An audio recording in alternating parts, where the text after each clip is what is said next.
자, 수나라 당나라의 수도 형태를 볼게요. 자, 수나라가 도읍을 건설할 때 비록 모범적인 상황의 법을 그대로 따를 수 없었으나 도성 안에 가로로서 바둑판을 나누니 그 나누는 구획이 두자로서 그런 듯하다. 그러니까 이렇게 이제 있는 거죠. 당나라 수도 보면 여기 항실이 있고 항공이 있고 여기 기저 주작도가 있고 요 중간 중간에 뭐가 있어요? 방들이 있죠. 네모나게. 예, 여기에서 이제 방과 연결되는 작은 도로도 있고. 그래서 이 구획된 것을 방이라고 하죠.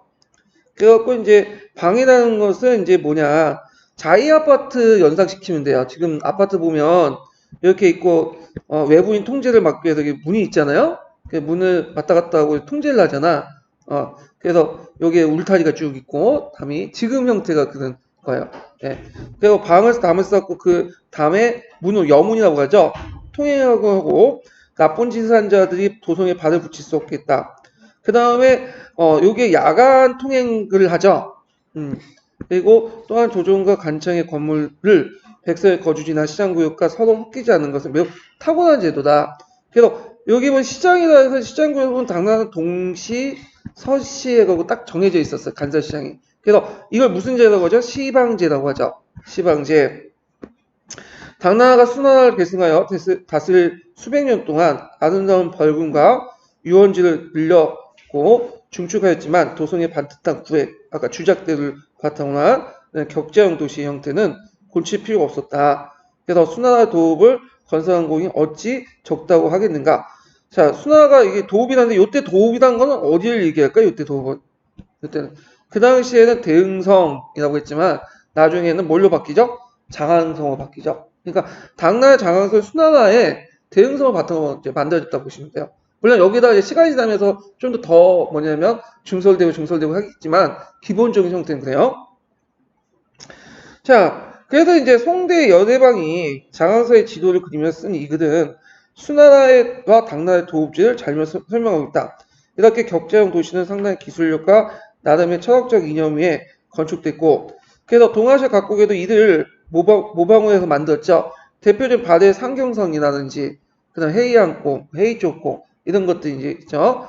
그러나 이제 그 질서 정형하고 구획되고 배치된 공간은 일반민들의 삶에게는 많은 제약을 달 수 있다. 왜냐 FM은 통제하기 편해요. 딱 해갖고. 근데 지배층 입장에서 되게 좋은 거고 일반인 입장일 때는 자유로운 게 좋죠. 예.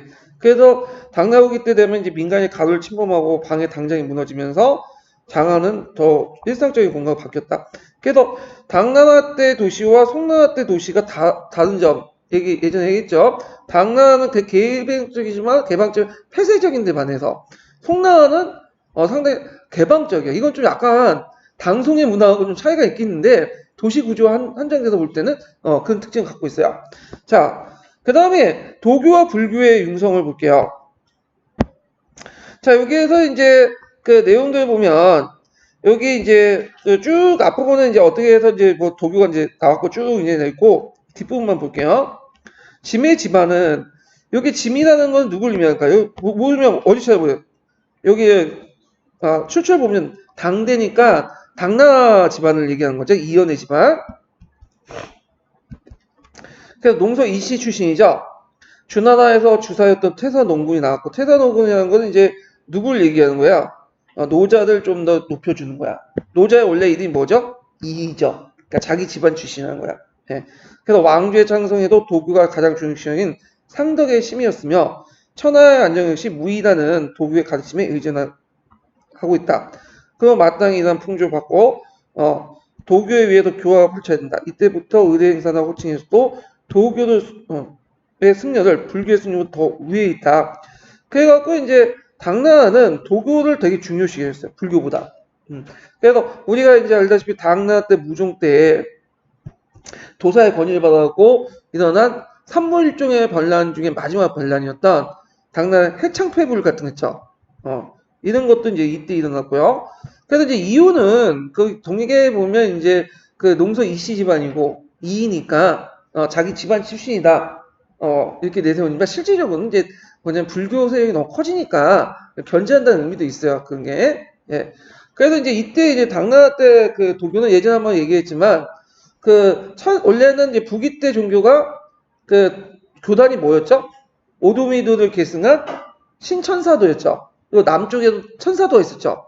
그래서 양쪽에 있었어. 남북 천사도가. 그걸 합쳐갖고 통합천사도를 만들어요.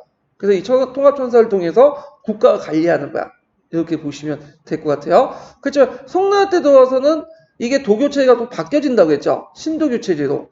그래서 뭐 천진교라든지 아니 전진교라든지 이런 것들이 등장하면서 그 앞에 있는 것은 좀 주술적인 성격이 강한데 신도교 같은 유불도의 삼불 통합을 강조하면서 상교 통합을 강조하면서 어떤 이론적인 체계적인 특징을 갖고 있어요. 예, 이런 것도 좀 차이가 있어요. 자, 그러면 이제 보면 송나라 당나라에서는 남북조 시대에 마찬가지로 도교와 불교가 매우 융성하였다.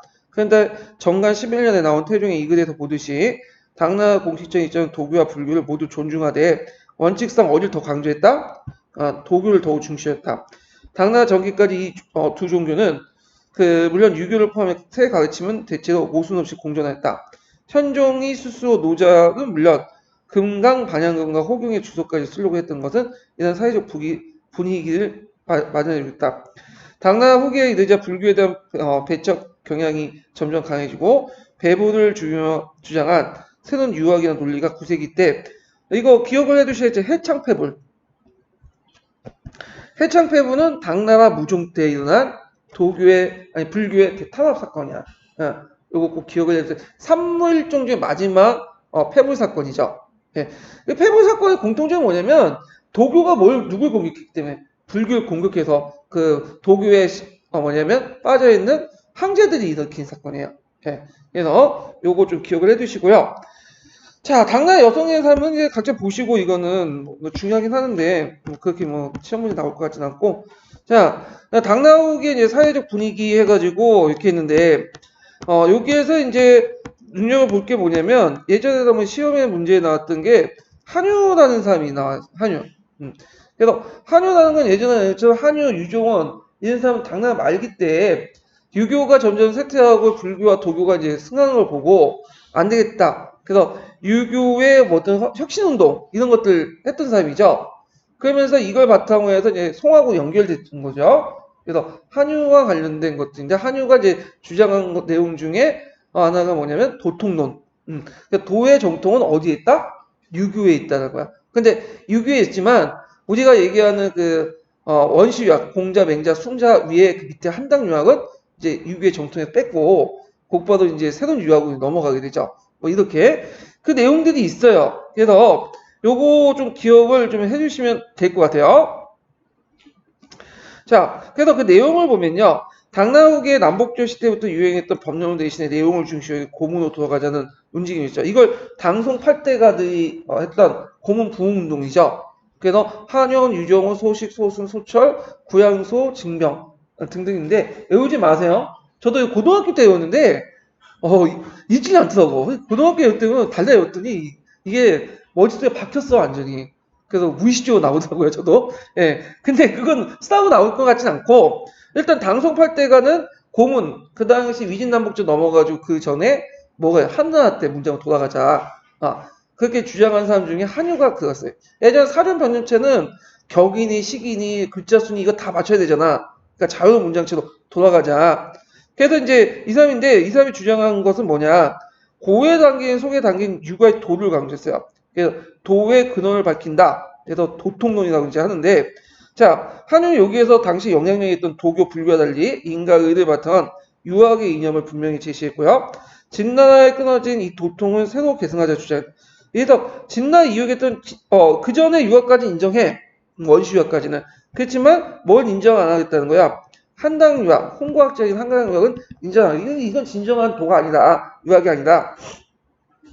자, 그래서 이건 나중에 송나라 때 정호 형제의 도통론에도 반영이 됐죠. 아울러 이런 그의 논리에는 예기의 대학편이나 맹자가 중요하다는 사실도 주목된다. 여기에 눈여볼 게 예전에 오경을 강조했잖아요. 근데 대학이나 대학, 맹자 이건 어디에 속한 거죠? 사서죠. 이미 성리학이 뭐가 강조돼? 오경보다는 사서를 강조하잖아요. 예. 그래서 이와 기단 개념이 거기 들어가서 그런 건데, 요때 이미 당나라 말기 때부터 이런 성리학적인 어떤 학풍들이 조금씩 보이기 시작한 거야. 그래서 이쨌든 성리학에도 논어 중용과 함께 사서로 이제 특별하게 중시했다.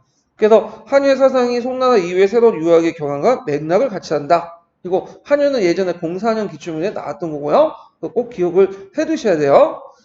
자, 그 다음에 당나라인의 이제 신라인들 해갖고 있는데 이건 시험 문제는 안 나올 것 같은데 중국사 관련돼 갖고는 근데 요거는 나올 것 같아. 한국사 관련돼서는 나올 것 같아요. 그래서 요번에 시험 문제 나온 것 중에 발에 관련된 내용이 있죠. 등재 서열 사건이라든지 그런 것들 다 이제 뭐냐면 중국식 기록이잖아요. 예, 그래서 이제 한국사를 공부한다는 생각으로 한번 그냥 공부를 해주시면 될 것 같은데 여기에서 이제 일단 출처를 봐야 돼요. 이게 뭐 일본 사람들이 쫙 나오고 근데 지명도 나오고 자, 이 출처를 보면 예니의 원조였던 이제 이걸 이제 입당 구법 순례행기라는 책이 있어요. 이걸 연구했어. 근데 이제 연구는 필요 없고 여기에 보면 입당 구법 순례행기는 꼭 기억을 해두셔야겠죠. 누구와 관련돼서 장보고와 관련돼서 꼭 기억을 해두셔야 될 것 같아요. 장보고. 그래갖고 이제 이렇게 있고 자 여기 보면 이제 그 당나라에 살고 있는 그 신라인들의 어떤 생활들 이제 묘사를 했는데 그리고 그 다음에 이제 뭐냐면 개성의 이런 모습들 이런 것들을 이제 기록을 했죠.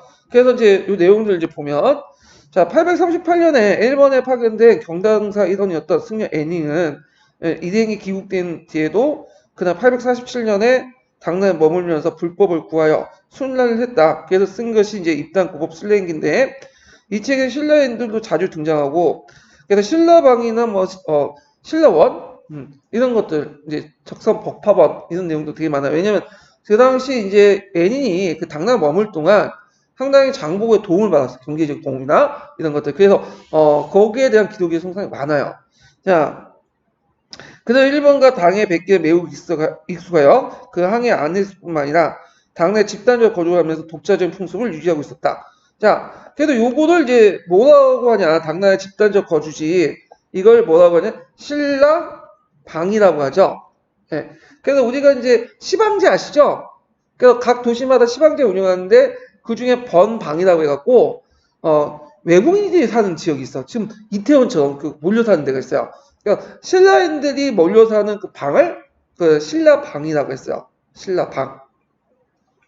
자, 이는 당시 동아시아 지역 내 교류에서 신라인들이 수행했던 역할의 중요성과 함께 외국인들의 고유한 정통을 중심해서 당나라 사회에 뭘 볼 수 있다? 개방성을 보여줄 수 있다. 이렇게 이제 볼 수가 있고. 그 다음에 동서문화의 교류에서 당나라 동서교류인데 요거 관련된 내용이 이제 쭉 보시면 알겠지만 출처가 어디냐면 왕창의 금속체편이라는 게 있어요. 금속체편이라는 것은 뭐냐면 예전에 금속 이건 후대 때 사람인데 딱 보니까 1725년에서 1806년 정도니까 거의 청나라 때 사람이죠. 예, 청나라 때 고중학이 발달했잖아요. 그래서 이 사람이 돌아다니면서 금속물을 이제 조사를 해갖고 거기에 이제 뭐냐면 그 탁본을 해갖고 씌워놓은 것 같아요. 그 중에 이제 뭐냐면 당나라 때 그 탁본이었던 금속물 대진경고 유행 중국비가 있어. 이걸 씌워놓은 거야. 그래서 이제 여기에서 대진경고라는 것은 대진교를 말하는 거죠. 대진교는 대진국이 로마잖아요. 로마에서 온 종교라는 뜻이야. 그러니까 경교 또는 네스티우스파 종교라는 거죠. 그래서 당나라 때 네스티우스파가 들어왔다. 물론 이제 그 정통 기독교는 아니지만 이런 것도 있다는 좀 기억을 해두시면 될 것 같아요. 이 무함마드 깐슈라는 사람인데 예전에 이 사람이 이제 뭐 원래 북한에서 건너온 간첩이었는데 이게 진짜 그래 북한에서 건너온 간첩인데 한 사람은 아랍인처럼 생활하다가 나중에 이제 밝혀졌어요. 그래갖고 이제 이렇게 와가지고 감옥소 갔다 오고 했는데 그 내부 어떤 사람이 공안 사건이다 막 주장하는 사람도 있고 뭐 시험 문제는 안 나오겠지만 자 뭐 이런 게 있어요. 그래서 이거는 이제 뭐냐면 대진교와 관련된 내용들이 쭉 있다는 걸 좀 기억을 해두시고 그리고 대진교는 대진국은 오늘날 로마를 얘기한다. 중국에서 그래서 이런 내용들 이제 근데 이거 한번 이제 눈에 발려두시면 좋을 것 같아요. 시간 관계상 제가 읽지 못하는데 이게 이제 교과서 사회에도 나와요. 요게 교과서를 보면 이게 그 좀 일부만 나오겠지만 이거 원문을 많이 실어놨기 때문에 읽어보시고요. 자, 그 다음에 이제 뒤에 넘어가서 이제 그 내용을 볼게요. 덕종 건종 2년에 세워진 대진경고 유행 중국비는 태종 때 산사왕조, 사사왕조 페르시아로부터 전해진 기독교 한 교단 경고에 대한 기록이다. 자, 이에 따르면 당나라 황제들은 대부분 이 서방의 이질적 종교에 대해 매우 우호적일 뿐만 아니라 그 사제는 황제 신임 아래 높은 관직을 갖고 번진에 파견돼 중요한 역할도 수행했다. 이와 유사한 형상은 북조시대도 확인되는데 당나라의 경우에 특히 외래 문화에 대해 더욱 개방적이었다. 상당히 개방적이고 다양한 종교가 들어왔죠. 그래서 당시 외국에서는 오는 사람과 물품이 낯설지 않는 어느 국제도시는 당하는 동서 문화의 활발한 교류 공간이다. 이 장안도 같이 기억을 해주세요. 동서 문화의 활발한 공간. 바그다드와 장안이 양대 도시였죠. 그다음 국제 도시였다는 거. 근데 이에 반해 송나라는 상당히 뭐죠? 국수적이죠. 그런 것도 좀 차이가 있어. 이런 것들이. 자, 그래서 이제 이렇게 해서 이제 중세에서 이제 쭉 끝냈고 이제 중국의 이제 근세에서 넘어갈게요. 송원 때가 있고 그 다음에 명청시대 이렇게 두 개 나눈 것 같아. 예. 자, 요게 이제 5대 19의 사항들 얘기하는데, 그래서 여기 이제 보니까 조익이라는 사람이 22사 찰기라는 책을 썼어요. 이게 이제 그 뭐냐면 22사라는 것은 그 전에 우리 지금 25사라고 하지만 그 22사는 예전에 정통해갖고 두 개, 청사 빼고 24사였거든요. 근데 아마 두 개가 빠지고 22사를 연구했을 거야. 그리고 우리가 사기부터 해갖고 뭐 구당서, 구당서, 신당서 이런 것들 연구해갖고 비평해서 분석한 책이 이 조익이 쓴 책. 이건 고중학 관련된 내용이에요. 예, 고중학이 이제 유명한 사람인데, 자 이걸 이제 얘기를 하고 있죠. 5대 19국에 대해 얘기해서. 자 5대 19국의 각 지역의 절도사에서는 모든 공원을 세운 무장이 임명됐다. 설거지의 고대사나 구양수의 신오대사를 전부 살펴봐도 문신으로서는 절도사 된 사례는 다만 통도가 잠시 동주 절도사가 됐던 사람입니다. 이 통도는 좀 이름이 좀 귀여워. 이 사람이 상당히 이리 붙었다 저리 붙었다 하는 사람이야. 예. 그래갖고 욕을 되게 얻어먹어요. 빛나는 이제 사대부들한테 절조가 없다. 그래갖고 한 사람만 섬겨야지 왜 그냥. 근데 이 사람 입장 볼 때는 그 당시가 막 혼란기고 막 쿠데타가 일어나고 하는데 어떻게 뭘 한 사람 상이 중요하냐. 백성들의 뭐냐면 그 삶을 위해서는 내가 이리 붙었다 저리 붙었다 해갖고 하더라도 내 직분으로서 충분히 관료로서 그 간직생을 해야 되지 않냐. 뭐 이렇게 소신을 갖고 있는 사람이에요. 나름대로. 자, 하여튼 그리고 상유한은 잠시 상주철도사로 태정철도사 되었을 뿐이다. 그래서 이제 여기 쭉 있고 뭐 요 내용들 밑에 보세요. 그냥 여기 또 밑에 마지막만 볼게요. 자, 당이 멸망하고 후량에서 후당이 들어선 이래 각지 지방장관은 대부분 공원에 의해서 임명되어 행정의 이치를 밟지 못했다. 그래서 좌우의 시야사람들은 미혹되어 돈을 받고 간지를 팔았으며 재판도 내모했다 판결을 했다. 그래서 백성들은 심한 고통을 입었다. 그래서 이제 어려운 사항들을 얘기하는데, 그런데 여기에는 이제 그 행정 내용은 되게 이제 누가 담당을 했냐면 그 당시 신흥 지주층들, 그 형세계층들이 담당을 했죠. 그래서 이들도 밑에 들어가서 이제 사무일조를 하지만 또 이렇게 이제 여러 가지 매각 매직이나 뭐 돈도 받아먹고 못된 짓도 많이 했나 봐. 그런 것들 이제 좀 같이 기억을 해주시고. 자, 그다음 송해 중국 통일 볼게요. 자, 일제기 태조 조광웅이 아우인 조광희에게 다음과 같이 말했다. 태조가 있고 그 아우가 태종인데 아마 원래 이제 부자 상속인데 조광웅이 이제 뭐냐면 아들이 없었는 것 같아 보니까 딸만 있거나 아니면 있어도 금방 죽었거나 그래갖고 이제 그 아우가 황제 계의를 이제 재승을 이은 것 같아요. 계승을. 그러니까 중국은 오래 이래로 전란이 계속되어 나라의 창고가 텅피었다. 그래서 먼저 사천의 후축을 취하고 헌남, 호남, 남함, 남당 이거 다 19개예요. 그 땅을 차지했다. 그러면 국가의 재정이 넉넉해질 것이다. 현재 우리에게 제일 강정은 권한이다. 그래서 저들은 후진의 개원 연간에 우리 땅을 더 얕보고 있었다. 이게 되게 중요하죠. 원래 이제 후당에서 후당, 후진 이렇게 넘어가잖아요. 후당에서 후진 넘어갈 때 호진세사의 누구냐면 석경당이에요. 예전에 한번 얘기를 한 것 같은데 이 석경당이 누굴 끌어들였냐면 권한을 끌어들였죠. 그 당시 태종을 끌어들였어. 권한 태종. 군대를 지원해갖고 예상이 좀 왕이 됐는데 세상에 공짜가 없다고 당연히 뭔가 대가를 줘야죠. 그래서 뭐 준 땅이 뭐예요? 연운십육주죠. 그래갖고 이제 이 땅 때문에 이제 후대에 이제 많이 많은 거야. 송나라하고 그 당시 연하가 싸우게 되죠. 자, 그래서 하동이나 북한은 참고로 이제 보통 식국 같은 경우는 다 강남 지역에 있는데 그 중에 하나는 북한이라는 땅은 강남이 없어요. 강북 지역에 있는 거야. 이 북한은 지금의 그 위에 있는 북한이 아니라 김정일 북한이 아니라 자, 요 북한은 뭐냐? 이거는 거란의 계례 정부예요. 거란이 계례 정부 세운 거야. 하여튼 북한은 탄고투족과 거란에 대해 망충 역할을 했다.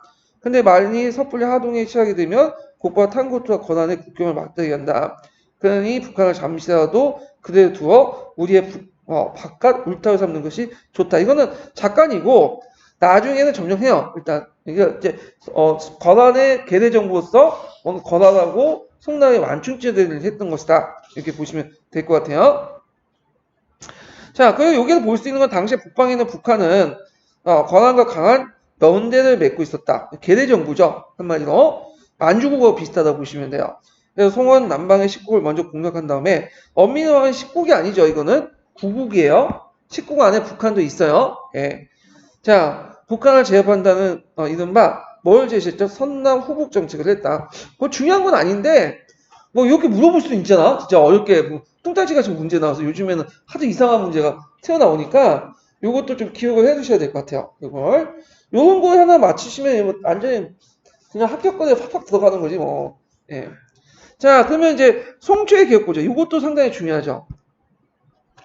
이건 뭐와 관련돼 있어요? 송나라의 중앙집권화 정책, 그다음 문치주의 이런 것들인데 예전에도 시험 문제 물어봤어요. 송나라가 어떻게 황제권을 강화시키는가, 제도적 개혁이나 이런 것들을 물어봤는데 관련된 거야.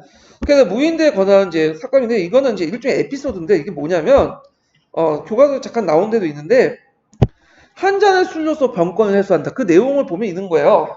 이제 태조가 건국하니까 가만히 생각해보니까 이제 내가 자기가 절도사인데 일종의 자기도 쿠데타를 집권을 한 거 아니야? 그것도 떠밀려가지고. 그런데 내가 만약에 심히 약하고 내 아들 때나 뭐 그 뒤에 그 황제들이 똑같은 뭐냐면 방식으로 또 교체될 수 있는 거 아니야? 그러면 어떻게 했어? 절도사들을 예, 얘네들 뭐냐면 해외에서 어떻게 하든 정권을 뺏을 필요가 있겠죠. 그러면 당연히 반발하겠죠. 얘네들이 가만히 있겠어요? 그러니까 이제 어떤 식으로 했냐면 잔치를 불렸어요. 그래갖고 술을 이제 주는 거야. 그래서 건하게 친한 다음에 이제 얘기하는 거지. 이제 너네들이 내 말만 잘 들으면 나중에 너네 노후는 보장해주겠다.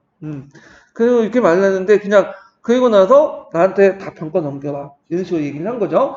그럼 당연히 절도사들이 소리 치르고 그랬는데 딱 주변을 보니까 분위기가 안 좋아. 바깥에 보니까 군대가 쫙 깔려져 있어. 그럼 어떻게 해? 잘못만 하면 못 주겠다. 그 너 뭐냐 이런 식으로 얘기하면 어떻게 돼요? 지도세 동국이 끌려나서 죽을 수 있죠. 그러니까 뭐냐면 어쩔 수 없이 병걸 다 넘겼어. 이런 식으로 해소를 했다. 물론 이거는 하나의 에피소드이기 때문에 요거 때문에 한 건 아니지만 일단은 그런 걸 이제 보여줄 수 있어.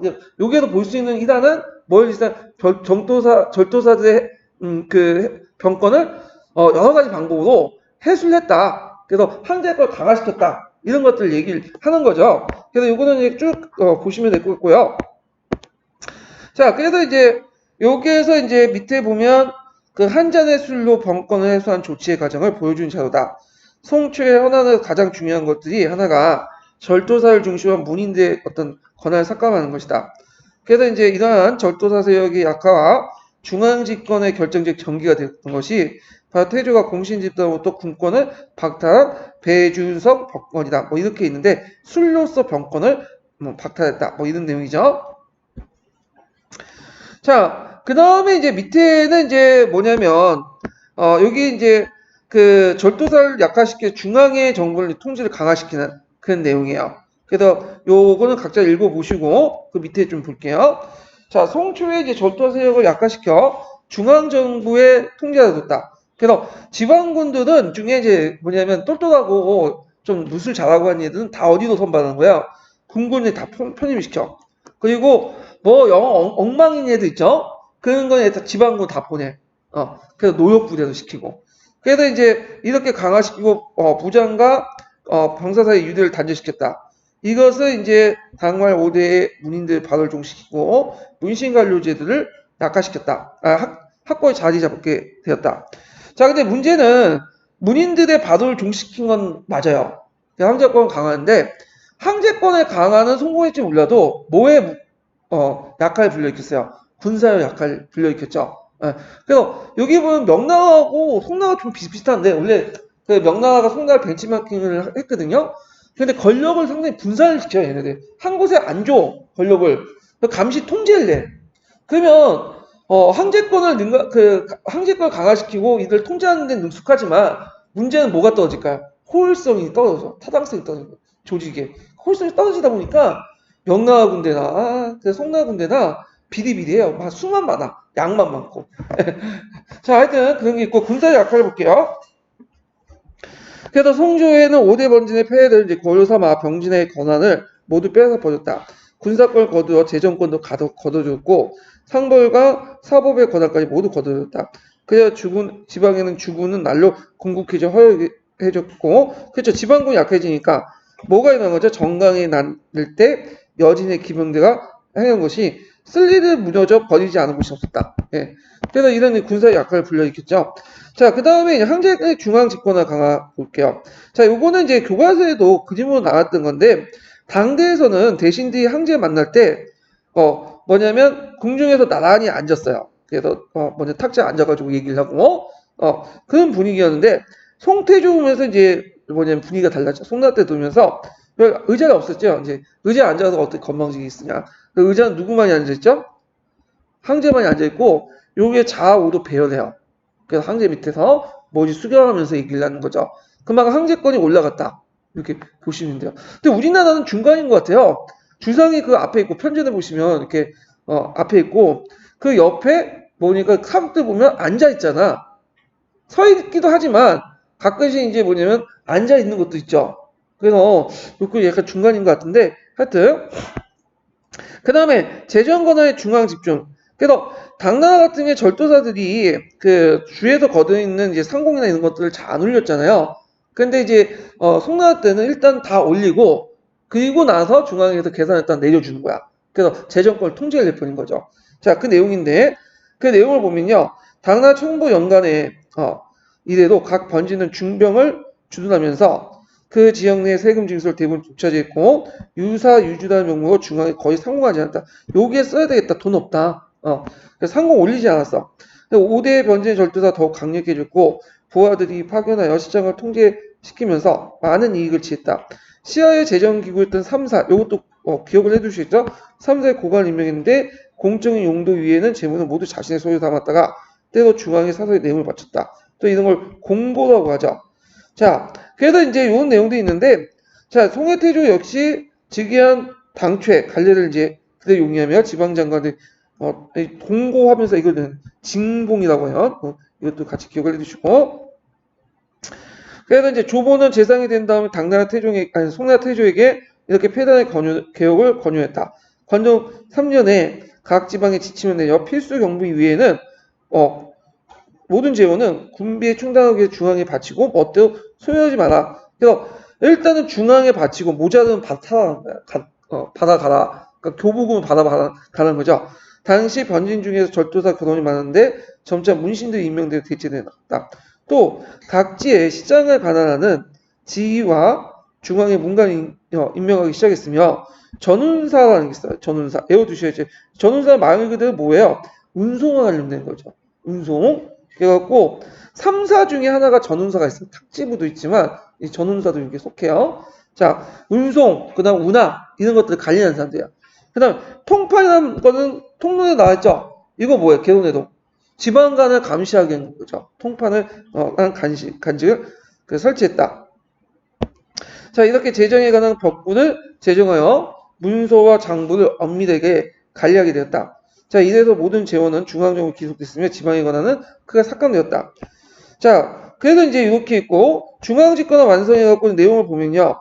자, 생각건데 우리의 송주의 제도는 상하가 서로 얽매이게 하고 경중이 서로 통제하는 것. 그러니까 이 말은 뭐냐면 권력을 한 사람에 주는 게 아니라 상호 분산시키고 그 다음에 상하가 견주는 위에 있는 사람이 아래를 통제하는 게 아니라 아랫사람이 위를 통제하는 그런 시스템이야. 그래서 서로 뭐냐면 통제하는 시스템. 자, 그래서 이렇게 있다. 그래서 마치 몸이 팔을 부리고 팔이 손가락을 뿌리는 것 같습니다. 그래서 이런 시스템 자체가 권력을 가지고 있는 사람들은 상당히 좋아요. 한 사람에게 권력을 주면 안 돼. 독단을 하죠. 그러니까 이렇게 분산을 시켜놓고 서로 통제하면서 이렇게 하는데 물론 효율성은 좀 떨어지지만 그래서 송나라 제도가 인기가 좀 많아가지고 명나라 때도 있고 청나라 때도 영향을 줬고 우리나라에도 영향을 줬고 고조나 조선시대. 그래서 고조나 조선시대 그 시스템 보면 항상 그 뭐냐면 그게 있죠. 한 사람한테 권력 안 주죠. 분산을 하죠. 분산하고 이렇게 통제를 하잖아. 예. 그리고 병권 같은 경우는 그 누구한테 줘요? 무인한테 주는 것도 있지만 문관들. 특히 조선시대는 철저하게 뭐냐면 병권의 총사령관은 문관들에게 줘요. 왜? 이성계가 어떻게 해서 집권했어요? 자기 쿠데타에 집권했잖아. 그러니까 절대 그 뜻은 안 되지. 예. 자, 그래서 이런 것들은 이제 이게 상당히 후대에 영향을 줘요. 하여튼. 지방장관과 장수는 여러 개 성과 수천에 이르는 영역, 그리고 10여명의 병사를 거느리고 있습니다. 하지만 사신 수레 하나만 타고 내려가 종이 한 장짜리 조치를 전달하면 아침에 부르자마자 저녁이 돼서 보통 사람이 됐습니까? 그만큼 중앙 권력이 강해졌다는, 통제가 잘 된다는 거죠. 자, 그래서 이제 요 내용들이 이제 있고, 그 다음에 국가기관의 권한 분산, 이거 좀 기억을 해두세요. 이거는 명칭을, 간청의 명칭 정확히 기억을 해주세요. 일단은 그 육부라는 게 없어졌죠. 그래서 행정은 누가 담당한 중서를 담당해. 중서. 네. 중서 문화서. 그 이성 체제를 운영했잖아요. 그 다음에 군사는 어디에서 담당할까요? 추민원. 제일 높은 사람은 추민사라고 하는데 여기는 대부분 누가 있을까요? 문관을 임명하는 게 아니라 간직을 문관으로 임명해. 네. 그래서 여기에도 뭐 작전권이나 뭐 이런 것들을 이제 다 짜고 그래요. 네. 근데 문제는 이 문관들이 짜는 작정이 제 되겠어 안 되겠어? 안 되죠. 이런 것도 있고. 그다음 3사는 어디에서 가냐면 재정을 감당하죠. 그래서 이렇게 이제 했다. 근데 문제는 이것도 이제 문제가 있는데 중서, 추미선 3사 이렇게 기능으로 나눠지면 괜찮은데 당연히 기능이 나눠진 만큼 뭐가 있어야 돼? 총괄할 수 있는 기능이 있어야 되잖아. 중서의 일과 추미선의 일과 3사의 일을 총괄하고 뭔가 통제할 수 있는 것들이 필요하죠. 그래서 이제 있는데 그게 없어. 그냥 각각 개별적으로 놔. 황제가 물론 총괄을 하겠지만 황제가 모든 업무를 어떻게 다 파악해요. 그러니까 그 실질적으로는 뭐야? 각계급 하는 거야. 그냥 막 지네끼리 하고 오니까 서로 업무를 몰라요. 업무. 그러니까 괜히 예산 낭비하고 효율적이지 못하고 그런 거죠. 그 권력은 분산을 시켜놨지만 진짜 비효율적으로 운영해요. 여기 보면 자 여기 내용이 이렇게 쭉 있죠. 그래서 이제 다른 까닭은 재원은 이미 고갈되었는데 추민은 끊임없이 군대를 늘려고 돈이 있어야 군대를 늘리죠. 백성은 이미 공고해 있는 3사에서 끊임없이 조세를 부과하고 중선은 백성이 공고함에서 추민하여금 강경조치 취하지 못했으며 서로 연락이 안 되고 통제가 안 되니까 자 이러니까 이게 문제점이 됐다. 중선 문화사처럼 이렇게 통제하는 기관이 있어야 되는데 그건 잘 안 됐다. 그래갖고 이제 우리나라 같은 경우 의정부가 통제하는 기능이 있잖아요. 아니면 이제 육부의 장관이 통제를 좀 하든지. 근데 그런 게 아니야, 전혀. 따로따로 놀아, 그냥. 그래서 이제 그 내용을 보면요. 자, 송대에는 중앙집권화가 이루어질 뿐 아니라 중앙정부도 특정 기관이 권한을 독점하지 못하도 분권화된 모습이 있어요. 자, 이러한 분권화된 권한 분산은 항제권과 권력의 분산 등에 기여했지만 이렇게 아까 말씀 비효율적인 어떤 패턴을 낳게 되었다. 이렇게 보시면 되겠죠. 자, 과거제도 개혁 보죠. 요거 전시제도 도입 관련된 사료는 꼭 기억을 해두세요. 예전에 14년도인가 15년도에 기초에 나왔던 거죠.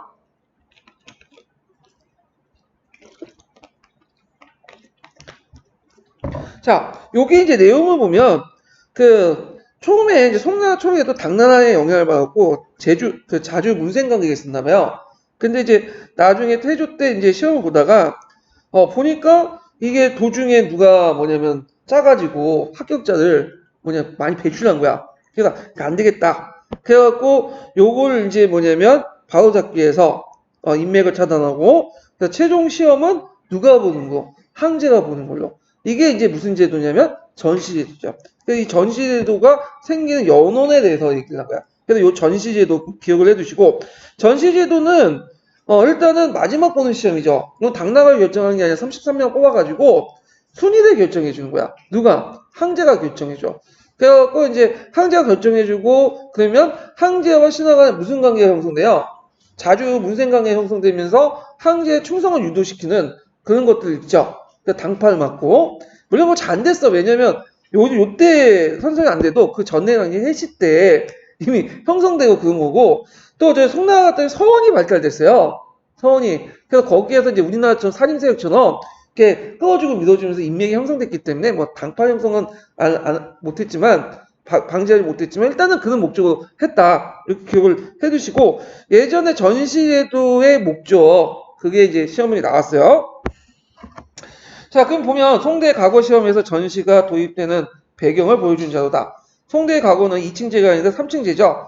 그 다음에 해시 지방시험 보고 그 다음에 성시 중앙시험 그 다음에 전시 이렇게 3단계를 보죠. 이 성시를 나중에 명나라 때는 해시라고 또 불러요. 예. 근데 주의할 것은 딱 이렇게 세 번만 보는 게 아니에요. 그 해시나 성시도 상당히 몇 단계 더 많아. 왜? 인구가 많다 보니까 다단계예요. 근데 크게 분류할 때 그렇다는 거예요. 자, 그래서 이제 이 가운데 전시는 항제가 주관하는 시험으로 기본적으로 낙방작 없이 급제자 순위만 결정해줬다. 그 다음에 예전에 또 시험 문제 나왔던 것이 호명법하고 등록법이야. 이걸 뭐 때문에 만들어진 거죠? 과거 시험에 공정성을 확보하기 위한 거죠. 공정성. 그 외에도 이 호명법 등록법 외에도 뭐가 또 플러스 되냐면 항제가 전시를 보고 전시 문제를 누가 치인했죠? 항제가 냈어요. 항제가. 그래서 보통 이 전시 문제는 우리나라는 이제 중국도 그렇지만 책문 형식으로 내요. 책문 형식으로. 항제가 뭐 어떤 게 시국이나 어떤 사회적 문제 이런 것들을 이제 내거나 아니면 좀 약간 로맨틱한 문제를 내요. 예. 그러면 이제 거기에 대해서 이제 그 책문을 쓰는 거야. 그래서 시는 부족하지만 이렇습니다 하면서 쭉 쓰는데 그때 쓸 때 그냥 쓰는 게 아니라 유교 경전이나 이런 것들 암기했던 것을 철저히 인용을 해야지. 그래서 이제 이렇게 쓰는 거다. 자, 그때 이제 이걸 이제 그 하는 과정에서 또 호명법과 등록법인데 호명법은 뭐냐면 여기 이름 명자죠. 이름을 가린다는 뜻이에요. 호명은. 예. 그래갖고 이제 어떻게 하면 그 보통 당나 그 저기 과거 시험의 그 답안지를 시건이라고 하거든요. 시건이라고 하는데 이 시건이 그냥 단순히 종이 쪽의 시험이 아니에요. 이거 되게 길어요. 두루마기 형태로 되는데 이렇게 돼 있죠. 그리고 예전에는 그 한자를 쓸 때는 지금처럼 가로 쓰기가 아니라 세로 쓰기예요. 그래서 이름을 여기에다 쭉 써요. 이름은 자기가 어디 있고 뭐 집안이 어디 있고 쭉 이름 쓴 다음에 이렇게 이제 있고 이렇게 절단선인데 그리고 나서 이제 이름을 이제 이렇게 쭉 쓰고 아니 글을 쓰는 거죠. 그래가지고 이제 채점할 때는 요걸 절단을 해. 나중에 맞춰보니까 절단을 하고 이렇게 도장을 찍은 다음에 요걸 이제 요것만 채점을 하는 거야. 채점. 나중에 이제 맞춰보는 거 자격자 답안은. 이런 식으로 이제 하는 거나. 그 다음에, 글씨체를 보고 알아볼 수 있잖아. 요 글씨체를 보고. 그러니까 이걸 그대로 주는 게 아니라, 시험 가는데, 이거를 이제 뭐냐면, 필사를 요 전문적인 서리가 있어. 그래갖고, 그걸 이제 해가지고 보여줘. 그러면 그거 보고 하는 거야. 필사본을 보고. 네. 그런 식으로 해가지고 이제 필체를 통해 수험생을 파악하는 거를 패단이 이제 사라졌다. 그래갖고 이제 근데 그럼에도 불구하고 실질적으로는 시험을 또 뭐냐면 부정부패도 일어나요. 이거는 원칙적인 거고 그래서 이제 주로 이제 컨닝 같은 거 있죠. 그런 것들을 이제 같이 하고 그래요. 왜냐면 중국 같은 경우에는 시험방에 골방에 들어가서 시험 보는 시스템이기 때문에 거기에서 먹을 것만 딱 넣어주거든요. 그러면 일단 골방까지 가서 오면 다 이제 퍼놓고 볼 수 있는 거야. 그 방 안에서. 예. 그런 시스템이었다. 뭐 그렇게 지금도 막 그런 게 있는데 예전에 다 똑같았어요. 그래서 우리나라도 호명법이나 등록법 했죠. 근데 우리나라 좀 다른 게 뭐냐면 등록법은 전문적인 그 서기가 하는 게 아니라 이제 시험 끝난 다음 상호 이제 교환을 해가지고 그 앉아 있는 그 누가 시험자 응시자가 해요. 그래서 이제 넘겨주는 거야. 근데 우리나라도 여기 설명하죠. 이런 것도 있어요. 그 시험 답안지를 제출할 때 답안지 제출할 때 이제 그 응시관들이 걷어오면 어떻게 됐어요? 알겠죠. 얘는 이 답안 썼구나. 그러니까 송나라 때 우리나라 때 보면 거기 널찍한 그 뭐냐면 그 시험관이 있으면 여기 앞에 이렇게 이제 몰려나갖고 뭐 던져줄 수 그문이 있어요. 그문에 던지는 그문에. 그러면 그문을 던질 때 가만히 앞에서 던지면 앞에 최대한 이렇게 던지면 여기 그러면 여기 주 보겠죠. 뒤에 있으면 안 본단 말이야. 그러니까 최대한 던져, 빨리 던져, 멀리 던지려고 해. 그다음 앞에 이렇게 던져가지고 뭐냐면 그공에 딱 걸려서 앞에 시험관에 볼 수 있도록. 이것도 상당히 노력이 필요한데 주로 얘네들은 하인들이 했지. 이거는 예. 자, 그런 식으로 해갖고 이제 내가 갈래 공정성을 높이려고 했다. 예, 이게 시험에 공정성을 높이려고 했다. 이렇게 좀 기억을 해두시면 되고요. 그럼 보면 자, 송대에 있었던 과거제 개혁 가운데 하나가 중요한 조치가 홍역법과 등록법이다. 홍역법은 답안지의 이름을 가진 거고 등록법은 수험생 답안을 다른 사람이 필지 옮겨주는 것이다. 그래서 이걸 말하면 과거 시험에 뭐가 확보할 수 있었다? 객관성과 공정성을 확보할 수 있었다. 제 생각 요거 시험 문제 요거 나올 것 같은 느낌이 들어요. 조국이 요즘에 하도 그러니까 시험의 어떤 공정성 확보 이런 것들이 이제 좀 아까 나올 것 같아. 과거 제도가 다시 부각된 것 같아. 학생 우리나라나 중국이나 면접은 절대 안 돼, 진짜. 항상 시험을 봐야 돼. 그래야 믿을 수 있어. 자, 그래서 이제 있고, 그 다음에 거란의 건국과 연훈16주 영유 보면, 자, 요 나라는 거란이다. 그러면서, 그 이제 거란에 대한 이제 설명이 나오죠. 그 앞부분은 그냥 쭉 있고, 그래서 있고, 그 다음에 그걸 통일하는 사람은 이제 야율안복이죠. 야율안복이가 이제 활보를 통합을 했다. 그래서 이제 쭉쭉 있고, 그 다음에 이제 그 밑에 야율덕강이 있고, 후진시대 때 이제 야율덕강, 태종이죠. 그래서 태종에게 구원을 요청하고 그 대가로 뭘 하려는 거죠? 연운 16주. 꼭 기억을 해두시겠죠? 아마 시험 문제 나면 가로치고 요 땅이 뭐냐 물어볼 수도 있어. 쉽긴 쉽지만. 근데 이 연운 16주가 어떤 역할을 해요? 송나라 지식인데 이게 일종의 우리가 말하는 그 독도 역할을 하는 거야. 우리 독도하면 단순히 섬이 아니죠? 뭘 가리켜? 민족주의. 일본과의 어떤 적대감, 어떤 상징, 그걸 의미하잖아요? 그런 역할을 하는 거예요. 그래서 이 연운 16주의 고토회복이라는 기치 아래 송나라 초기 때 상당히 거난하고 충돌을 했던 그 이유가 연운 16주다. 연운 16주는 오늘날 어디 땅이냐면 북경 일대 땅이에요. 거기 한인들이 많이 살았죠. 자, 이에 덕강은 이제 그러니까 연운 16주를 한양했다. 이에 덕강은 자신의 수를 상경 2만 부라고 하고 연주를 영경 유도부라고 했으며 발해의 이 땅은 동경 요야부라고 했다. 그리고 회원호 개원대국 국호를 대요라고 했다. 이렇게 이제 보시면 돼요. 자, 그러면 이제 내용을 보면요. 거란이 팔부족 연맹체 상태에서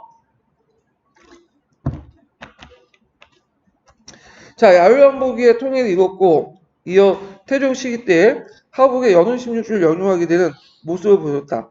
거란은 5대 정권 하나인 후진의 건국을 지원했고요. 그 대가로 아까 말한 연운 16주를 이제 영유받았죠. 자, 연운 16주는 이후 송대에도 수복되지 않았고 그대로 송대 지식인에 뭘 깨우치는 역할을 했죠? 민족주의 의식을 깨우치는 역할. 연운 16주 의미 이렇게 보시면 되고 어렵게 생각하면 우리의 뭐다? 독도다. 그래서 독도 생각하면 민족의식이 형성되잖아요. 예. 그래서 독도도 이게 분쟁 지역이 이제 나름대로 기능적인 요소가 있는 것 같아. 예, 이런 것들이. 물론 독도는 우리 땅이죠. 예. 자, 그 다음에 권한의 이중지배 체제를 볼게요. 자, 이거는 뭐와 관련된 거냐면 항상 이제 남면관과 북면관 관련된 내용이에요. 그래서 예전에도 시험 문제 나왔죠. 그래서 정보광조 나오면 권한 요보다 금나라보다 요가 많이 나오다가 그래서 요 나라를 좀 공부를 해주시는 게 좋을 것 같아. 그래서 요 나라 같은 경우에는 이제 왜 많이 나오냐? 그때 그 비트폴겔의 그 정보광조동 그거 관련돼 갖고 비트폴겔이 요 나라를 주로 연구했어요. 그러다 보니까 요와 관련된 내용이 금보다 훨씬 더 많아. 금은 지금까지 한 번도 안 나온 것 같아. 자, 그럼 보면 권한의 예습속은 업무가 간단하고 지위가 포괄적이어서 간제가 소박하다. 그런 까닭에 명칭도 어지럽지 않고 권한의 반응이 재빠르게 진행되었다. 태조 신책 6년에 조칙을 내서 간제의 등급을 정했는데 태종 시기에 이르러 중국의 땅을 지배하게 되면서 간직을 뭐와 뭘로 나눴죠? 남면간제와 북면간제 이렇게 이제 나눴죠. 정통적인 제도로서 권한족은 다스리고 중국의 제도로 한인을 통치했다. 그래서 남명은 한인들, 북명은 권한족 이렇게 했죠. 그래서 정통적인 제도는 간단하고 소박했으며 중국의 제도는 다분히 명칭 그대로 내용이 진행이 있었다. 요 나라의 간제는 북권가. 그래서 북원이라는 것은 북명간제를 통할하는 제일 높은 기관이고 남원은 남명간제를 총괄하는 좀 높은 기관. 그러니까 남추민원, 북추민원 이렇게 얘기하잖아요. 그래서 북명간은 궁정과 풍소, 부족, 속국의 정치를 가난하고 남만간은 한인의 주영 군사, 조세를 가난했다. 그래서 이렇게 있고, 그리고 군사권은 어디에 있는 거죠? 남면간에 있지 않고 북면간에 있어요. 군사권은. 그래서 숲속에 따라 통치 방식을 달리하였기에 적정한 구조를 이뤘다. 그래서 유목적 세계와 농경적 세계를 분리시켰어요. 분리통치했죠. 근데 그 목적이 뭐냐면 같이 살 경우에는 그 유목민들 뭐냐면 강병을 했던 기병이잖아요. 기병의 특성이 없어져. 그렇기 때문에 이렇게 분리통치를 거야. 자기 민족의 어떤 문화를 지키고.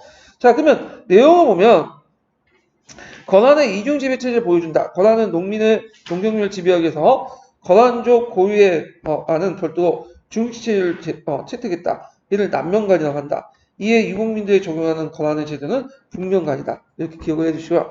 자, 이 전현일맹은 시험문에 나올 것이 되게 많죠.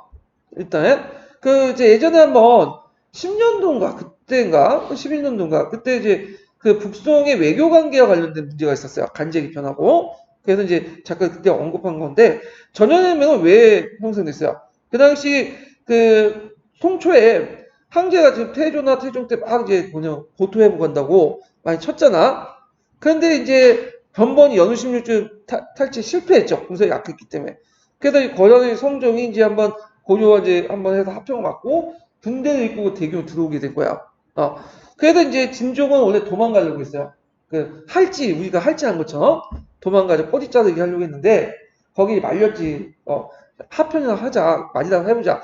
그래가지고 이제 얘기 나눠가지고 결국에는 전현의 맹을 맺죠. 그래서 전현의 맹은 일단은 그 송나라와 요나라는 어떤 관계야? 형제 관계죠. 송나라는 형이고 그다음 요나는 아우고. 그러면 송나라는 요나 아우의 나라한테 뭘 줘야 되죠? 막대한 세패를 주는 거야. 세패. 그러니까 실속은 누가 갖는 거야?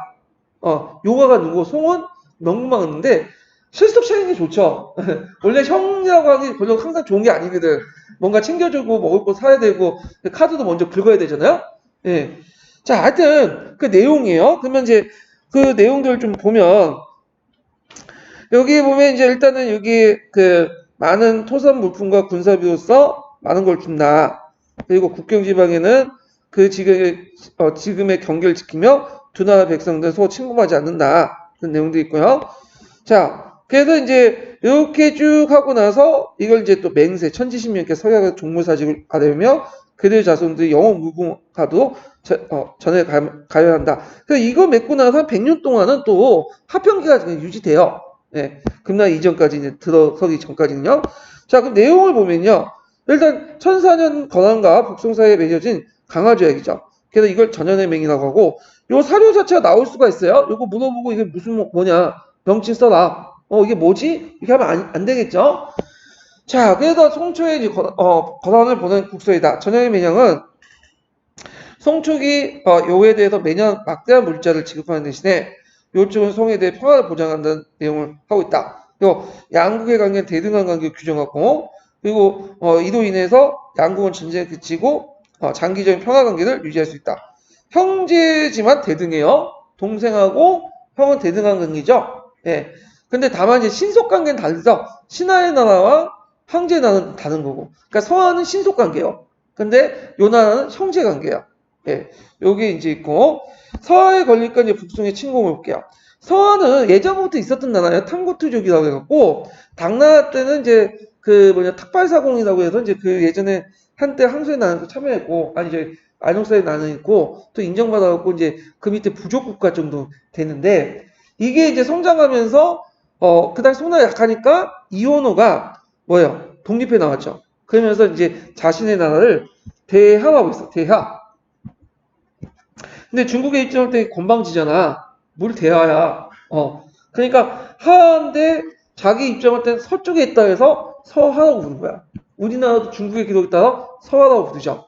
예.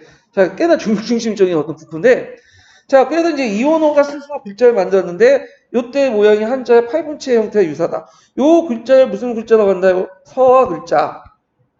예. 한자를 모방한 건데, 지금은 남아있겠는데, 이게 해석이 잘 안 돼요. 왜? 탕구투족이 지금 존재하지가 않아요. 누구에서 깔끔하게 없어졌죠? 징기스칸에 의해서 완전히 유언했다가 깔끔하게 지도가 없어졌어. 완전 인종 말살당한 거죠. 예. 그래서 없어 보려, 지금.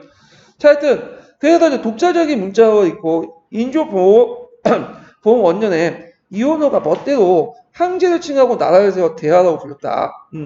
그래서 이걸 뭐라고 칭제 건원이죠. 그러면 송나라 입장에서는 두고 볼 수 없죠. 요나라는 이제 키 크니까 깨갱권인 거고 서한은 조그만 나라거든. 그러니까 공격을 했죠. 자, 하여튼 그래갖고 정독, 생무체, 정승록 세 방향에서 진격했다. 문제는 2만 3만밖에 안 되는 그 서하 군대, 그 100만 넘는 송나라 군대가 쩔쩔매고 매번 깨지는 거야. 그러니까 이제 등치로 이제 밀어붙이는 거죠. 그래갖고 송나라 막대한 경제를 통해서 서하 압박을 해오니까 싸우다니까 안 되죠. 왜냐면 장기적으로 갈수록 이게 이제 경제력에서 밀리거든. 봉쇄당하면 살 수가 없잖아.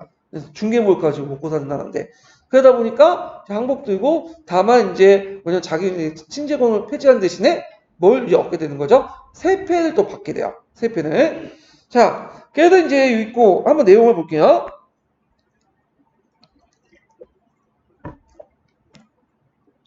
자, 서한은 이제 티베트의 그 계통의 탄구투족의 건설한 나라. 그래서 이원호에 의해서 건국대 이래 송의 서쪽 반경을 침범하여 송 측에 심대한 피해를 입고 서한은 한자를 모방해 독자적 문자를 만들었다. 그래갖고 이제 이 내용도 있고요.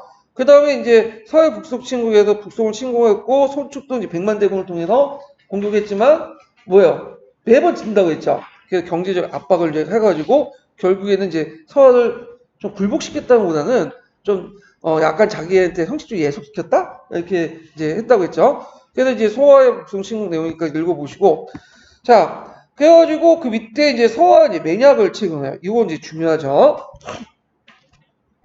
자 인종 경력 4년에 이원호가 친신할 걸 약속하고 그러니까 이제 뭘 의미해요? 이거는 친신할 거랑은 이제 친제권은 안 하겠다.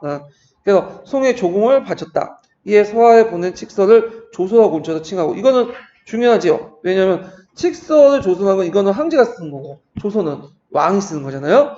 시하면 서하라는 명칭을 쓰지 않기도 했다. 그래서 하지만 서하는 스스로 간섭을 두는 걸 윤회했다. 그래서 계부는 허용했다는 거죠. 또한 서하의 사신이 송의 수도를 도착하면 간역의 무역을 할 수 있게 해줬다. 궁중의 연애를 베풀어줬다. 그래가지고 이제 관련된 것도 있는데 그 내용은 이제 세편을 주고 객장에 대해서 각장해 갖고 이제 국경에 일종의 그 국경 시장을 둔 거야. 그런 걸 좀 했다. 그렇지만 손해는 송이 봐요. 왜냐면 각장해 가지고 막대한 또 비용도 뭐 필요 없는 물건도 사줘야 되고 쓸데없이 사표도 많이 줘야 되고 세상에 공짜가 없다고 막 그렇게 하잖아요. 예. 자, 그래서 그것 때문에 또 이제 막대한 돈이 서한테 들어가게 되죠. 예. 그런 것도 있고요. 그래서 송원 1044년에 서맹약을 체결했고 서가 송의 복송할 친신하는 대신에 송이 매년 막대한 물자를 지급하는 내용이다. 그러면 서가 이때부터 친제권을 아예 안 했을까요? 안 해요. 안 하는 게 아니라 계속 해요. 그 기록에 보면 있어. 근데 공식적으로는 안 해요. 그러니까 자기들끼리만 쓰면 돼. 그리고 중국도 뭐 그걸 알고 있어서 그냥 넘어가. 그냥 자기들끼리 쓰는 거는 그냥 넘어가요. 근데 문제가 되는 것은 이거를 호전문에 공식적으로 써놓을 경우에는 문제가 되는 거지. 공식화시키고 자기들과 관계에서 이건 항상 염두에 둬야 돼요. 그래서 중국도 그렇게 깐깐한 나라가 아니에요. 융통성이 있어요. 다. 윤나는. 자, 그 다음 왕한성 10번 요번에 시험 문제 나왔죠. 좀 이상한 데서 나와서 좀 그런데 자, 모욕법이라는 내용인데 모욕법이라는 것은 이제 이걸 알면 예전에 차역법을 알아야 돼. 차역법을. 차역법이라는 건 뭐냐면 자, 송나라 주호제와 객호제를 사용했어요. 그다음 호등제를 같이 사용했거든요. 당나라 제도를 이제 이어받았는데 당나라 제도하고 좀 달라요. 예. 일단 여기에서 주호와 객호는 뭐 여러 가지 이유지만 주 객호제는 잠시만요. 자, 주호는 당나라 같은 경우에는 현지인을 얘기하고 객호는 들어오는 사람을 얘기하잖아요. 근데 여기에서 이제 주호는 뭐냐면 땅을 가지고 있는 사람, 토지를 가지고 있는 사람을 주호라고 하고요. 그 객호는 토지가 없는 사람을 주호라고 해요. 예. 그래서 있고, 근데 이제 주호 중에 이걸 다시 5등급을 나눠. 1등급부터 해서 5등급까지 쭉 나눠요.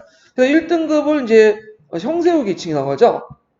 그 5등급은 이제 좀 밑에 이제 있는데 이 5등급, 4등급은 자기가 땅을 가지고 있다고 해서 대부분 소작인들이에요.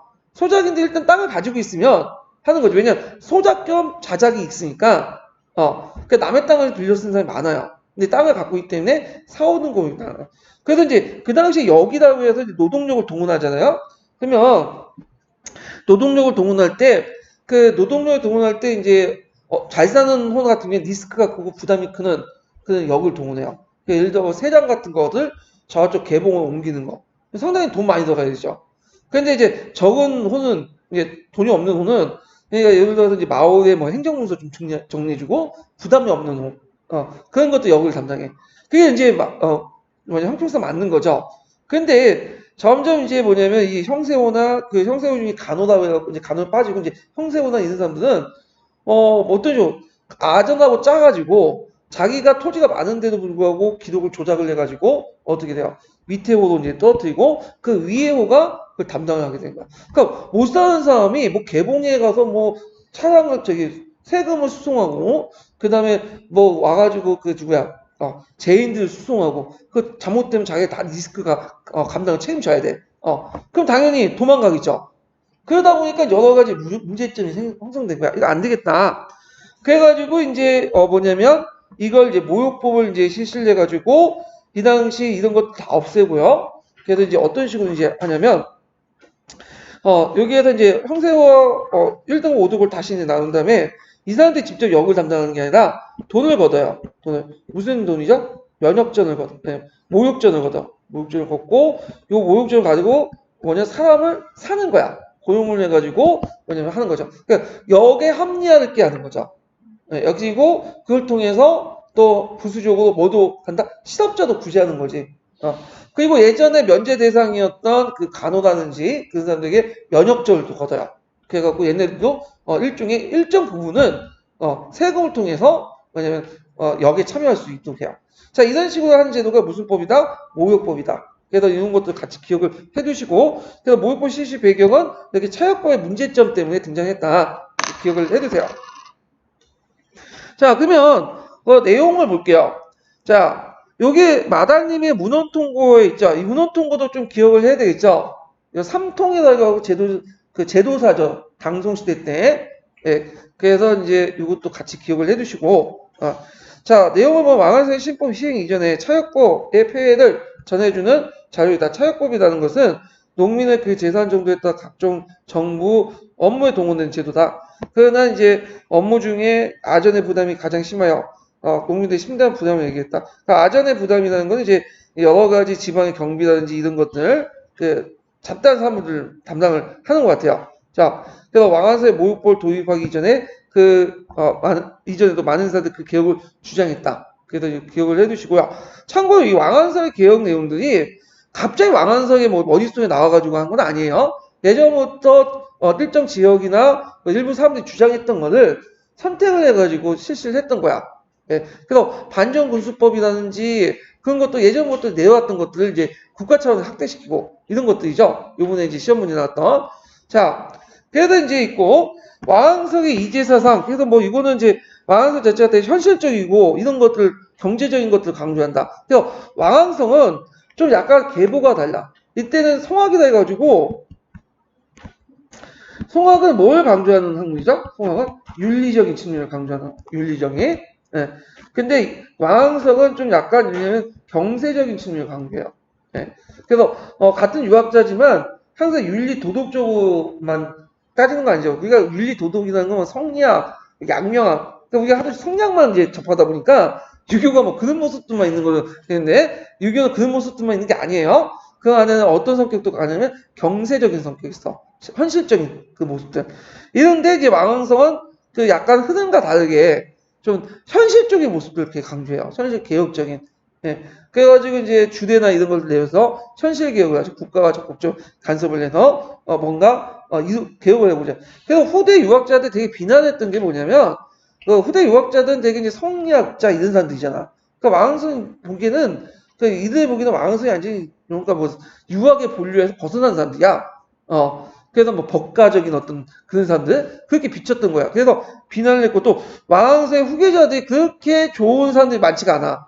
그래서 자기 이용해갖고 자기를 이제 사리사욕만 챙기는 그래서 단쟁과 불려일으키는 그래서 그것 때문에 욕을 얻어먹은 거죠. 자, 그래서 이제 요 재물을 가지고 경제를 강조하는 그런 내용이 있으니까 좀 기억을 해주고요.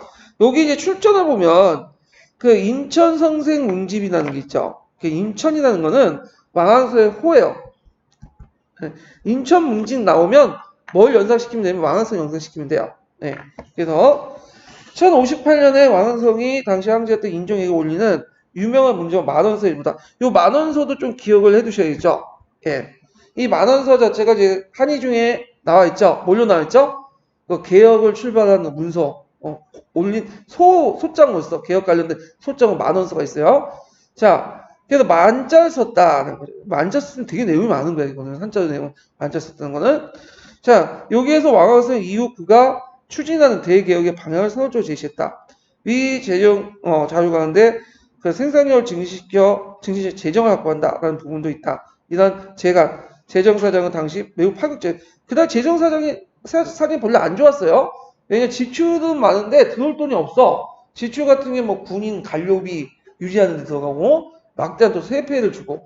근데 대지주가 성장하고 대상이 성장하면서 어떻게 해요? 세원도 점점 축소되죠. 그러니까 이제 이렇게 문제가 있어요. 그러니까 망하세 개혁 중심에 제일 중요한 게 재정 확보, 부국채 개혁, 부국채. 자, 신법의 내용을 볼게요. 자, 이 신법을 이제 추진하는 과정에서 만들어진 간청이 있죠. 이게 뭐죠? 제치 3사 조례다. 아마 임시간청 같은데. 자, 이게 창설되어 왕한사역은 지추미론사인 지승지와 함께 간청하기로 했다. 그래서 왕한성은 자신의 친목이었던 여해경에게 그에 관련된 일을 주도했다. 여기 반가운 게 있네요. 예, 농촌수입법도 있고 방정법도 있죠. 예, 요번에 시험 문제 나왔던 관련된 것들 이렇게 있는데, 자, 그래도 이제 이런 것들은 이제 그 농촌수입법, 청무법, 군수법, 그 다음에 그 보가법, 묘후법, 시효법, 봉화법, 방정법 등등이 있는데, 요거는 제가 이제 그 강의 시간 때 아까 강국할 때 얘기했으니까 넘어갈게요. 하여튼 이런 거를 실시했다. 그래서 제거관을 이제 40명이 그 전국에 파견되어 이들 신법을 전국에 실시했다. 자, 그 내용들이 쭉 있는데 뭐 청목법 같은 경우에는 이제 청모를 나눠갖고 백성들이 나눠주는 이하를 이절하고 그래서 보험에 지급하여 가외 환수하는 제도가 청목법이죠. 예, 요게. 자, 요거는 저리로 줌으로써 농민들을 보호해 주는 거죠. 대상이나 대지주부터. 자, 군수법 같은 게 이거는 이제 반원사의 진영인데 이건 뭐냐면 곡물과 관련된 거야. 예전에는 그 조선시대 마찬가지로 이제 총후에는 이 곡물 수송 있죠. 공납을 누가 담당해? 대상인들이 담당했어요. 그리고 이제 걷고 나서 이게 부족한 부분과 또 넘치는 부분이 있잖아. 그러면 사들이고 갖다 팔아야 되겠죠, 다시. 그걸 누가 역할을 했냐면 대상인들이 써. 그래서 이 공납의 전반적인 임무를 반원사라는 그 간직이 와서 간직을 가진 사람들이 총괄한다. 그래갖고 이렇게 해서 이제 공납의 어떤 그 징수와 그리고 처분하는 과정에서 이 이득을 그러니까 대상인들 가지고 있는 이득을 차단해서 국가가 그걸 얻고 그리고 재정에 합리화를 끼는다. 밖으로 공납을 통해 나가는 돈들 있죠? 이런 것들을 이제 막겠다는 거야. 예. 자, 그래도 이제 이렇게 했고 보가법이라든지 보마법 같은 경우에는 이제 보가법 뭐가 관련된 거냐면 그 항촌 백성들이 파악해 성인 두 사람씩 한 사람 징발하고 식가를 일부로 한다. 그래서 그 징발된 장정들 무기를 지급하고 군사훈련을 시킨다. 이거는 이제 어떤 거예요? 강병 정책이죠. 그래서 보가법, 보마법 그런 것들이 있고요. 그 다음에 이제 면역법은 재산에 놓고 나중에 따라 면역절을 얘기하고 그 돈을 일반 사람을 고용해 업무를 대신 처리하게 된다. 자, 이거는 이제 뭐와 연결된 거냐면 각각 얘기했던 모욕법과 연결돼. 그래서 모욕법은 이제 1등급에서 5등급을 나누고 그걸 뭘로 내는 돈으로 내는 자. 그 돈을 이제 제가 모욕전이라고 했는데 조욕전이네. 말 잘못했네. 예, 조욕절 얘기해요. 예. 예. 그리고 그 예전에 면세 대상들도 세금을 내게 면역절 내. 그래서 면역전과 조욕전을 걷어가지고 뭘 하냐? 사업을 고용해갖고 역을 대신하는 거야. 이 법이 모욕법과 관련된 내용이야. 예. 이런 것도 있고 시역법은 상인들 하여금 집이나 물품을 적당히 잡히고 가나의 물자를 외상으로 구입할 수 있는 조치다. 그래서 중소상인들이 그 뭐냐면 저당물을 정부에 내고 그 저리로 돈을 빌리는 거죠. 그래서 대상인들 행포를 막는 거고 범합법 같은 경우에는 하북 지역에서 주로 얘기하는데 군사용 말을 양육을 시켜요. 그래서 양육을 시켜가지고 그 평상시에 농사에 이용했다가 전쟁 나면 징발해가지고 그 전쟁에 하는 거죠. 그러니까 국가 입장할 때 양육비가 줄어들죠. 근데 이게 되게 멍청한 게 전쟁이 예전에 전쟁할 때 막 자기하고 기수하고 기병하고 그 마을이 호흡이 맞춰야 되는데 갑자기 모든 사람이 다 탔는데 이게 제대로 움직이겠어요? 안 움직여. 말도 그래서 감정을 가지고 있기 때문에 이게 잘 안 돼. 혼연일치가 안 돼. 그리고 평상시에 말도 훈련이 돼 있어야 되잖아. 근데 훈련도 안 되는 말을 와가지고 전쟁 때 끈다? 안 되죠. 우리가 징기스칸 할 때 동원됐던 그 몽골 말이 되게 명마가 나는 이유가 뭐냐면 보기에는 상당히 볼품 없어요. 키도 작고. 근데 얘 명마나 어떤 거친 항공이든 다 먹어. 주는 대로. 그리고 말들이 습성상 겁이 많아가지고 잘 울거든요. 밤에. 울지 못하게. 그리고 만약 울면 죽이고. 그리고 제갈도 안 물고도 막 울지도 않고 딱 마수하고 그 기병하고 말이 일치되는 거야. 그래도 그 말이 진짜 명마가 가잖아요. 예. 근데 이렇게 보마법을 실시하면 이건 안 되는 거지, 이거는. 예. 자, 이렇게 이제 있고, 그 다음에 이제 그 밑에 보면 이제 방정법이 나오죠? 방정법이. 예. 그래가지고, 있는데, 방정법은 보면, 그 동서남북으로 각각 천벌 농토, 그리고, 거기에 이제 41경 60무 86부, 일방 있는데, 이건 뭐냐면 이게 쭉 나오면, 예전에 농경지가 꾸불꾸불 그렸어요, 이렇게. 그러니까 국가가 파악할 수 없죠?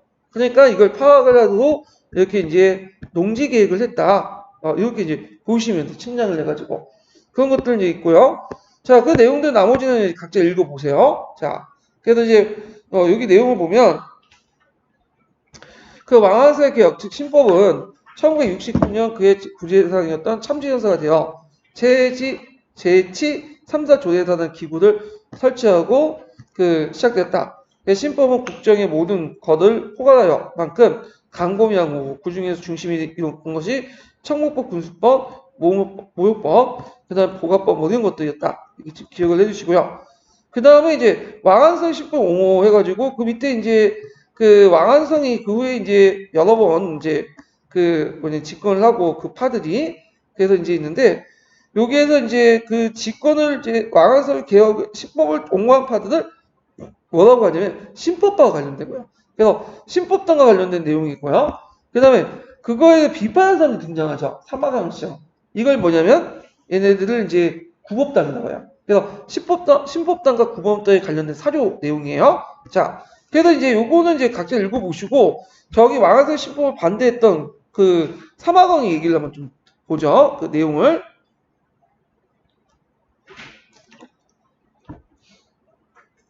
자, 왕한성 신법을 후회했던 신종은 1085년에 붕어하여 그 뒤를 이어서 철종이 즉위했대. 붕어라는 건 이제 참고로 황제가 죽었을 때 붕이라고 하죠.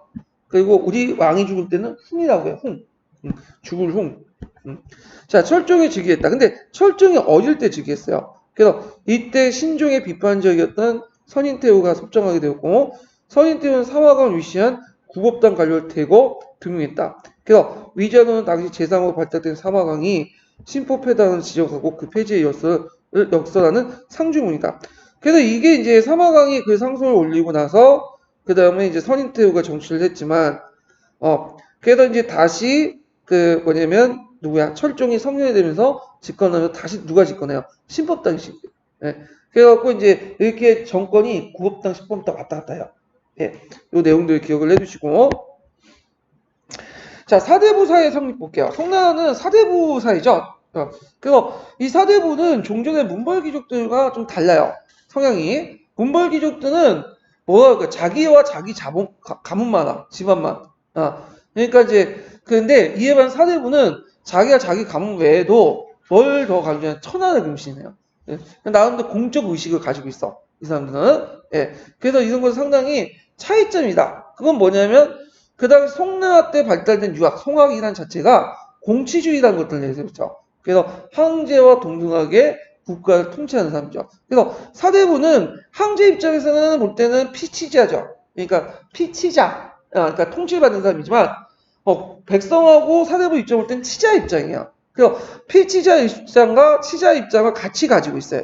그래서 이런 것도 있기 때문에 좀 있는데 그 내용을 보면 자 여기 보면 이제 내 일찍이의 선원의 마음을 본받고자 하였나니 그것이 오늘날 보통 사람들의 행태와 다른 점이 무엇이뇨? 저 바깥의 일 때문에 기뻐하지 아니하고 자기 개인의 일 때문에 슬퍼하지 않는 것이다. 조정의 높은 지에 있을 때는 백성에 위해 근심하고 불려나 멀리 초하에 있을 때는 군주를 위해 근심한다. 조정에 나아가 간직 생활할 때는 또 근심하고 간직에 더 물러날 있을 땐 근심한다. 그렇다면 어떨 때 즐거워할 것인가? 예, 선언에 본받아 사람이 이렇게 말한 것이다. 자, 이게 예전에 이제 교과서에 자주 나오는 문장인데 천하의 근심이 앞서 근심하고 천하가 모두 즐거운 한에 즐거워한다. 내가 먼저 나라를 위해 근심하고 그 다음에 모든 사람이 기뻐해야지만 그 다음에 나도 즐거워한다. 그러니까 철저한 공의식을 가지고 있다는 거죠. 그래서 위진남북조 시대, 단son시대, 당나라 때 문벌기족하고는 좀 약간 차이가 있어. 가문의 어떤 그 강조하는 게 아니라 천하의식 이런 것들을 가지고 있다. 자, 그래서 이제 사대부의 기계를 보이는 바로 대단한 유명한 문장이다. 그러니까 이 가운데 천하의 근심이 앞서 근심하고 천하가 모두 즐거운 다음에 즐거워해라 라는 어기는 중국인이라도 감히 중국인이라면 감히 삼척동자도 다 알 정도 유명하다. 그래서 이만큼 사대부에 대한 천하 정치에 대한 책임의식을 가지고 있다.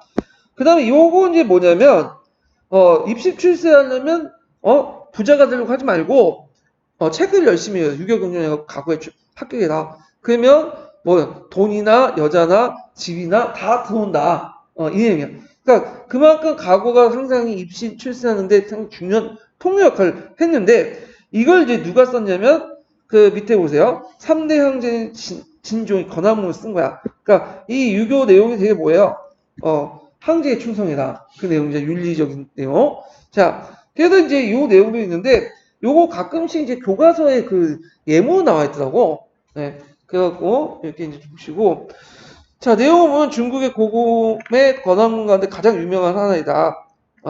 그래서 송대 과거제의 비중 증대와 사대부사의 성립을 단적으로 반영된 내용이다. 고의 재물과 민연을 믿기로 하여 학문을 권장하면 라고 비판도 없지 않았지만 그래서 사실 그만큼 학문의 동기가 유발되는 것이 또 없을 것이다. 뭐 학교 교훈도 요즘에 많죠. 그래서 뭐 몇 번을 몇 분 공부하면 제 와이프 얼굴이 바뀌고 그 남편의 직업이 바뀌고 예 그런 거하고 지금 약간 비슷한 거 보시면 돼요. 그래서 막 요거는 없지만 현실적으로 이렇게 해야 돼요. 열심히 공부하고 그러니까 공부 자체가 일종의 돈하고 연결돼서 우리나라에 좀 약간 문제가 있는 것 같아 이게 그러니까 이게 내면의 어떤 지적 희열보다는 돈만 때문에 그러니까 돈 안 되는 학문은 안 되잖아요 지금. 예. 자, 그래서 이제 있고, 거기에 보면 사대부주의 정치 주도 해가지고, 이제 공치주의에서 이제 사대부들이 이제 정치를 주도한다. 뭐 이런 내용도 있는데, 좀 보시면 되고. 자, 사대부 계층의 유도성이라면 사대부 계층 같은 경우에는, 자신이 사대부지만, 뭐 시험에 계속 떨어지면 어떻게 됐어요? 그 자손들이. 사대부가 아닐 수 있죠. 형세우층에서도 과거에 합격해야지만 사대부니까. 근데 자기가 아무리 못 먹고 못 살아도 열심히 공부해갖고, 관료가 되면 사대부가 되는 거죠. 그만큼 유동적인. 그렇지만 이제 그건 있어요. 잘 사는 집안에서 항상 과거를 합격하고 못 사는 집에서 과거 합격은 극히 힘들어. 물론 소수 그 사대는 있긴 있지만 돈이 있어야지 경제적인. 예, 그런 건 있지만 하여튼 유동성이 있었다. 그러니까 문벌기족처럼 이렇게 딱 고정된 건 아니에요. 예. 그래서 이제 이렇게 내용을 이제 있다는 거. 그러니까 송대 사대부는 지식을 매개로 한 지배 계층 때문에 계층의 유도성이 강하다. 상관복지의 자제라도 얼마든지 과거를 통해서 사대부 계층은 이제 올 수 있다. 이렇게 이제 있다는 걸 좀 기억을 해 두시고요. 자, 그 다음에 이제 북송만의 당쟁과 시종의 시대 보여서 요거는 이제 국업당과 신복당의 이제 분열 같은 것들이 있거든요. 요거는 좀 쉬었다 갈게요. 예.